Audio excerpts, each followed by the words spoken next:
Bien, vamos en la segunda parte del programa a analizar algo en la política internacional. Este incidente, este problema con la droga en la valija es un episodio que sin duda genera y provoca una imagen poco adecuada en el orden internacional. Pero hay otros episodios que requieren un debate y una reflexión. Entonces la pregunta para César Montúfar es, ¿la política internacional ha sido correcta, ha sido adecuada, ha sido errática? ¿Cuál es su análisis al respecto?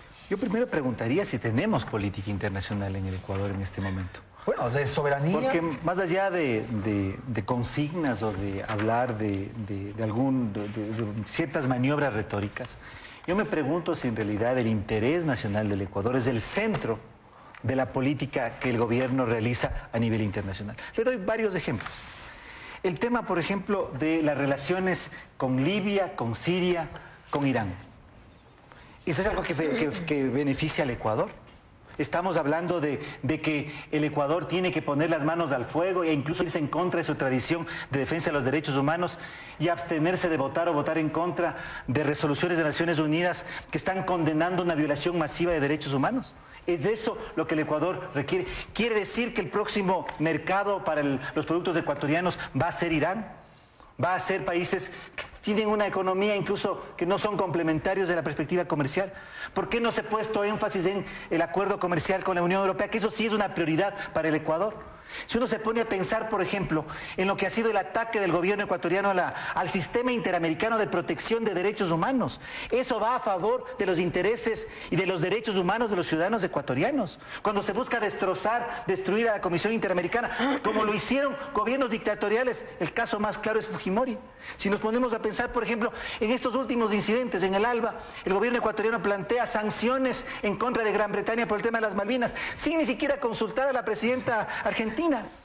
El último incidente con la Cumbre de las Américas, que no va a ir el Ecuador a la cumbre si es que no se invita a Cuba sin consultar ni al presidente colombiano ni al gobierno cubano. Tanto así que el canciller cubano el día de ayer le deja descolocado al presidente ecuatoriano. Es decir, yo creo que existe en términos de relaciones internacionales, yo no sé si estamos hablando de que hay una política exterior. Me parece a mí que las decisiones de política exterior, como el tema Cuba, como el tema Gran Bretaña, como el tema del ataque al sistema interamericano de derechos humanos, más responden a la política interna, a que tenemos como canciller una persona que más bien opera en función de las necesidades políticas internas del gobierno y no del interés nacional del Ecuador en el mundo. Para satisfacer un poco a los espectadores locales. Yo creo que hacia allá va la política. Entonces yo no creo que sea política exterior. Ya, Fausto.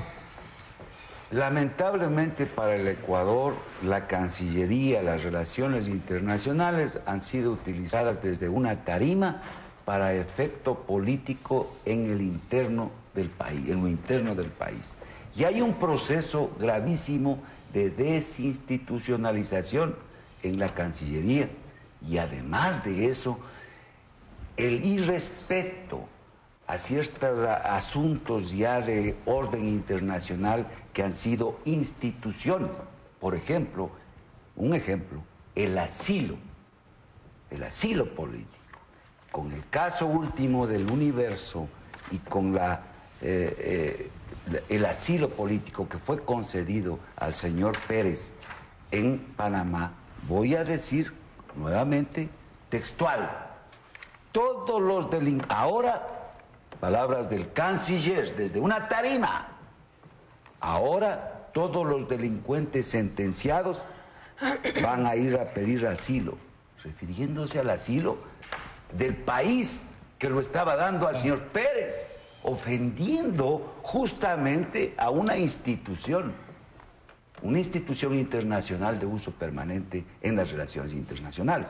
Es decir, la intención del gobierno es utilizar todos los instrumentos disponibles, entre esos, lamentablemente, el tema internacional, para efectos politiqueros a lo interno del país. Y las relaciones internacionales tienen que ser manejadas de una manera seria y responsable, porque los efectos son estratégicos, difíciles de repararlos, de recuperarlos. Por ejemplo, el tema que acaba de decir, no, los amigos del ALBA no vamos a ir a la cumbre de las Américas. Y ahora resulta que sí van a ir. Queda en el aire el tema del manejo de las relaciones internacionales, y así podemos enumerar muchísimas otras. La opinión de ustedes. Linda, empecemos con usted. Creo que el ámbito de las relaciones internacionales en el Ecuador lo marca la Constitución, que establece no solamente un capítulo para hablar de la integración, sino uno adicional para hablar específicamente de la integración latinoamericana. Y eso tiene especial fuerza e interés en este momento porque nos referimos a las relaciones con otros países, pero fundamentalmente a las relaciones con aquellos que son nuestras naciones hermanas. Ese gran sueño de Bolívar de generar la nación latinoamericana, en la cual se han hecho grandes esfuerzos. Para quienes somos parte de la Comisión de Relaciones Internacionales en la Asamblea, nos consta los esfuerzos que existen desde la Cancillería ecuatoriana para establecer vínculos que superen las barreras que por años nos han limitado a los países en la región. Se ha aprobado el Sistema Único de Compensación denominado Sucre. Existe actualmente además un proceso que se logró con muchísimo éxito en lo que tiene que ver con los límites marítimos con el Perú. Existe además, creo que una de las actividades muy importantes que se ha desarrollado este momento en el país tiene que ver con la incorporación de los grupos sociales tradicionalmente excluidos. La Cancillería ha incorporado ahora como nunca antes aquellos sectores que nunca fueron considerados. Ahí están los indígenas, los montubios, los afrodescendientes. ¿Considerados Andrés, en qué sentido? Incluidos en formas de representación. En representación, en misiones diplomáticas. Desde luego, pero déjeme hablar también desde mi experiencia como migrante. Yo represento una comunidad migrante en la Asamblea Nacional y es precisamente esa comunidad la que hoy en día se ve atendida de una manera diferente. Nosotros, los ecuatorianos, que hoy en día se suman más de 3 millones en el exterior, nunca hemos recibido un apoyo, una trascendencia en el servicio y atención a quienes estamos lejos de la manera en la que se está haciendo hoy en día. No solamente que tenemos una representación con voz propia en la Asamblea Nacional, habiendo tenido la posibilidad de ser electos, sino que vemos cómo a través de las instituciones que nos representan en el exterior, particularmente de la Cancillería, que ha sacado estos sitios exclusivos en donde generalmente estaban los consulados para acercarlos a la comunidad. Hoy en día tenemos consulados ubicados en las zonas de mayor concentración de nuestros migrantes, destinados precisamente a dar la mano a esa población que por muchos años permaneció excluida. Los horarios de atención son distintos, se establecen nuevos mecanismos para atender a los migrantes los fines de semana, en horarios en donde que ellos realmente puedan acceder, con una, desde luego, mayor consideración en cuanto a calidez y a trato. Ok, perfecto. Gina, por favor. Creo que no podemos limitarnos al derecho que tenemos de cuestionar las cosas, de repensarlas y también de demandarlas. Ha hecho algunas aseveraciones, César, a propósito del tema del sistema de corte interamericano, pero no todo está bien. O sea, es nuestra libertad a partir de nuestra autonomía y de nuestra soberanía. Adición a los datos que Linda ha citado en relación a lo que también ha sido una gestión exitosa por parte de Cancillería, tiene que ver justamente con el aumento en el rubro de exportaciones. Nos hace menos dependientes, abre nuevos mercados y eso también pone al Ecuador en otras condiciones. La ratificación del Tratado Constitutivo de UNASUR también nos pone en esta mirada internacional en otro nivel, en otras condiciones, y allí un objetivo fundamental. América del Sur no puede ser vista como el patio trasero, lo que tanto hemos cuestionado y hemos dicho, y esa línea y ese discurso lo lidera Ecuador, y por eso tiene un reconocimiento también a nivel internacional, y América del Sur tiene un escenario político distinto, tiene una vocería importante, tiene una propuesta importante, han tomado la iniciativa junto con otros gobiernos, junto con otros países que no podemos desconocer, pero, y ahí quiero coincidir también con mi compañera Linda, todos estos elementos son importantes y van dando cuenta del compromiso que este gobierno tiene para con este país, para con este cambio que prometió no solamente en el inicio de una campaña, sino durante toda la ejecución de este plan para el buen vivir, y que de cara nuevamente a este nuevo periodo electoral, los escenarios empiezan a mover y los actores políticos también toman los actos, los hechos que les permiten tener una tarima para poder nuevamente ser visibles y allí ir vendiendo su imagen política. Así que ese escenario no lo podemos desechar, es una realidad. A ver. No, sí. Bueno, esto es tuyo. A ver, mire, yo creo que uno de los, porque me parece que hay que ver también las cosas buenas, me parece que un logro importante del gobierno y de la Cancillería actual ha sido el tema de los límites marítimos con el Perú. Me parece que es un tema importante. Lo que ha dicho Linda, la mejor atención a los migrantes ecuatorianos, a mí me parece importante. El tema UNASUR también importante. Pero estamos hablando de tres cosas. ¿Es eso una política internacional basada en el interés nacional del Ecuador? Cuando la mayoría de exportaciones ecuatorianas, del potencial de crecimiento de exportaciones ecuatorianas, de crecimiento del empleo, de generación de exportaciones no tradicionales, está, por ejemplo, en Europa. Y ahí más bien el gobierno se ha puesto el pie a sí mismo para no firmar un acuerdo comercial con Europa. El tema, por ejemplo, de los derechos humanos. Mira, Gina, perdón. Los derechos humanos son columna vertebral de la Constitución que ustedes aprobaron. Estamos hablando de un Estado garantista. ¿Cómo podemos entender que este gobierno sea el gobierno que a nivel interamericano está con la bazuca apuntando a la Comisión Interamericana de Derechos Humanos, como lo hizo Fujimori, como lo hizo el gobierno autoritario de Trinidad y Tobago? Eso es inconcebible. El Ecuador, si va por esa línea, si sigue pensando que la política exterior del Ecuador es proteger a Siria, de tener amigos como fue Gaddafi o el gobierno de Irán, que no le ofrecen al Ecuador ningún beneficio, en realidad a lo que vamos a caminar es a un aislamiento internacional del Ecuador. Miren, el tema del caso del universo y la violación a la libertad de expresión en el mundo ha causado un remesón muy fuerte y el Ecuador está camino a un aislamiento internacional si es que no se cambian las cosas. Entonces yo creo que hay que rescatar lo positivo, pero no se puede decir que esa es la política exterior del Ecuador. Ok, Fausto, ahora sí. Hay que ser coherentes en el manejo, en la administración de las relaciones internacionales. Este gobierno se jacta de ser un defensor de los derechos humanos, pero la propuesta internacional de Irán es desaparecer de la faz de la tierra no solamente a un ser humano, sino a un país entero.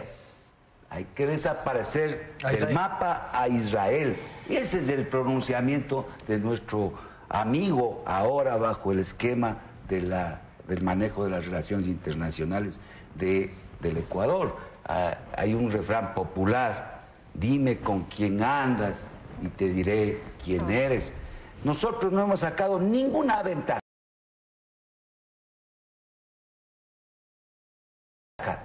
Ninguna ventaja en la práctica con esa relación con Irán, a no ser que estemos dispuestos a importar su principal producto de exportación, de Irán, que es terrorismo. A no ser que eso sea lo que queramos, pero en el resto absolutamente nada. Ahora, Fausto, ¿usted qué cree? ¿Que esta propuesta de relación, en fin, obedece a una ideología, a un modo de pensar, digámoslo así? Lamentablemente, no solamente, y ahí discrepo con quienes han dicho que lideramos nosotros las propuestas de relaciones internacionales en Latinoamérica. Nosotros estamos a la saga de lo que diga Chávez. De lo que diga Chávez. Chávez dice que el amigo es Gaddafi y entonces nosotros salimos detrás. Nuestro amiguito es Gaddafi. Y es peligroso. Fíjese usted, acaba el país de comprar aviones, este gobierno, aviones Chita, que tienen una tecnología israelita. Porque su estructura es nada más y nada menos que del Kafir. Y estamos de íntimos amigos con Irán. ¿No será acaso que en un momento determinado quien tiene que autorizar repuestos, quien tiene que autorizar un manejo logístico de este material que acaba de comprar este gobierno, va a decir, bueno, yo no le voy a dar armas al Ecuador? Hay el riesgo de que un sometimiento y una relación con los Estados Unidos, con Israel. Pragmatismo. Mire usted, ¿cuál es nuestro principal mercado en la práctica? Estados Unidos. Y Europa. Europa, el potencial, el actual Estados Unidos. Y con esos dos sectores, áreas político-estratégicas, donde está el interés de las flores, del camarón, del sector productivo de nuestro país, contra ellos tenemos una posición siempre no muy cordial. Ok, Gina, ahora sí usted. Y después vamos con Linda para cambiar un poquito.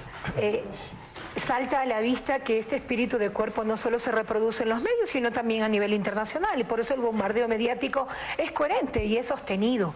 Desde el exterior hay un una intención recurrente de minar la gestión de este gobierno, de este régimen democrático. Y claro, esto es consecuencia también de ir manteniendo condiciones entre iguales, entre estas prácticas neoliberales, entre estas prácticas de los grupos de poder, de mantener los estados sometidos, anulados, sin posibilidad de protesta. De tal manera que el Ecuador, insisto, en este ejercicio soberano, de autonomía, tiene libertad absoluta de poder expresar su punto de vista, sin necesidad de si este discurso coincide o no con otro elemento internacional, que es importante porque también hay que mirar internacionalmente las corrientes respecto de los distintos temas. Pero yo quisiera cerrar esta intervención señalando que esta coyuntura, estos ambientes caldeados en el país, tienen una intención recurrente y es la misma. ¿Y por qué repiten esto de modo insistente y afectar a Patiño? ¿Por qué tendría ese interés, Ale? Porque, y volvemos a las aseveraciones que hemos hecho al inicio, estamos en una coyuntura preelectoral, a menos de 3 meses de que se empiecen a recetar las listas. Ricardo Patiño es un actor político dentro de nuestro movimiento de muy alto nivel. Es el ministro de Relaciones Exteriores, pero es un referente político. Entonces, la oposición empieza a dirigir sus dardos para minar a nuestros actores políticos, exactamente. Pero la consecuencia, la sintonía, la armonía que tiene el régimen respecto de su gestión en lo público y en lo internacional tiene una coherencia recurrente. No es adecuado minar una gestión política cuando no estamos en esa coyuntura. Creo que se está jugando sucio. Ya, ok, Linda, usted también. Yo creo que hay que diferenciar el tratamiento que se da en el país cuando tratamos de privilegiar aquello que fue tradicionalmente el mayor interés en el establecimiento de relaciones internacionales. Se ha dicho aquí que hay que mirar de manera especial que nuestro principal mercado son los Estados Unidos o son Europa. ¿Y qué pasa con el ser humano? ¿Y qué pasa con los seres humanos? Las relaciones internacionales no tienen que estar basadas simplemente en los temas de capital. En los propios Estados Unidos hoy en día tenemos más de 1 millón de inmigrantes ecuatorianos, compatriotas nuestros, muchos de ellos indocumentados. ¿Cuáles son las políticas que se ofrecen desde ese país en función de reconocer sus derechos, de avanzar en lo que tiene que ver con la regularización, que es una agenda, una propuesta muy sentida y muy necesitada de los inmigrantes, de los más de 12 millones de inmigrantes que viven en ese país? Sobre esa idea, se me une un poco el pensamiento en el sentido de qué nos favorecemos nosotros con el hecho de haber abierto las fronteras y haber permitido el ingreso de ciudadanos del mundo a territorio ecuatoriano. Nosotros sostenemos el principio de la reciprocidad, claro, Andrés, por eso le pregunto. Pero la reciprocidad no desde la mirada de la ley del talión, del ojo por ojo y diente por diente. Tú me pides visa y yo también. No, nosotros ofrecemos y respetamos los derechos humanos de las personas que llegan a nuestro país de los extranjeros de la misma forma como exigimos el respeto de los derechos humanos ellos allá de nuestros no nos compatriotas. Han respondido del Eso mismo obedece a otra dinámica en los Estados Unidos también. Entonces, ¿para qué sirvió la medida? Un poco uno se pregunta. Si no íbamos a tener una respuesta similar. En ese caso con los Estados Unidos no han firmado una serie de convenios que tienen que ver con los derechos humanos y ese es un motivo aparte de análisis. Sin embargo, esta medida sí refleja esa apertura del Ecuador al reconocimiento del concepto de la ciudadanía universal, que tiene que ver respetar a los seres humanos por su condición de seres humanos sin importar el lugar en el que sobre ese tema concretamente, porque estamos ya haciendo 2 señas, a ver si hacemos rapidito y compartimos. Fausto. Se contradice la posición aquí manifestada en este debate, porque cuando se habla de derechos humanos, entonces hay que defender los derechos humanos en todos los sectores del mundo. Pues. Voy a volver nuevamente a Irán. Ayer fue el Día de la Mujer, un país en donde no se respeta los derechos humanos de las mujeres. Y nosotros somos amigos de ellos, entonces estamos contradiciendo aquello. Se ha manifestado que la protesta, que este gobierno siempre está dispuesto a la protesta y que es un tema neoliberal la no protesta. Aquí no tiene nada que ver eso, pues. Mire, aquí se está, este rato en el país, en lo interno, criminalizando la protesta social, pues. Hay más de 200 dirigentes que están siendo criminalizados por haber salido a las calles y acusados de terrorismo y sabotaje. Entonces hay que ser coherentes. Mira, Linda decía una cosa importante, el ser humano como base de la política exterior. ¿Cómo puede el gobierno ecuatoriano proteger a un gobierno como el de Siria, que ha matado a 7.500 personas y no votar en contra? Proteger. Claro, porque en dos resoluciones se une a los países que no condenan la represión de los derechos, la represión y la muerte de ciudadanos en Siria. Ahí está el ser humano. Si no firmamos el acuerdo comercial con la Unión Europea, 15.000 plazas de trabajo estarían siendo afectadas en el primer año, 90.000 en 3 o 4 años más. Que son seres esas humanos. Familias que tienen empleo en el Ecuador y que podrían tener empleo, en esas tienen que Pero pensar. desde la lectura de la Cancillería eso significa un sometimiento a una política neocolonial. Es que no, eso no es sometimiento. Eso es, el tema de los derechos humanos es una política universal, está en la Constitución ecuatoriana. El que por ejemplo, fortalezcamos el sistema interamericano de protección de derechos humanos no es sometimiento a nadie. Es sometimiento a nuestro orden constitucional que nos exige ser un Estado garantista, proteger los derechos humanos, promover empleo. ¿Cómo podemos pensar que por razones ideológicas vamos a dejar sin empleo y que es someterse, dar empleo a los 15.000 o 90.000 ecuatorianos que si es que se incrementan las exportaciones con la Unión Europea se verían beneficiados? Pensemos en el interés de la gente, no en la retórica, en el interés de la gente. Nadie está diciendo que tengamos que someternos a una potencia extranjera. Seamos soberanos, pero pensemos en la gente. Voy a la publicidad y ya retornamos en un instante.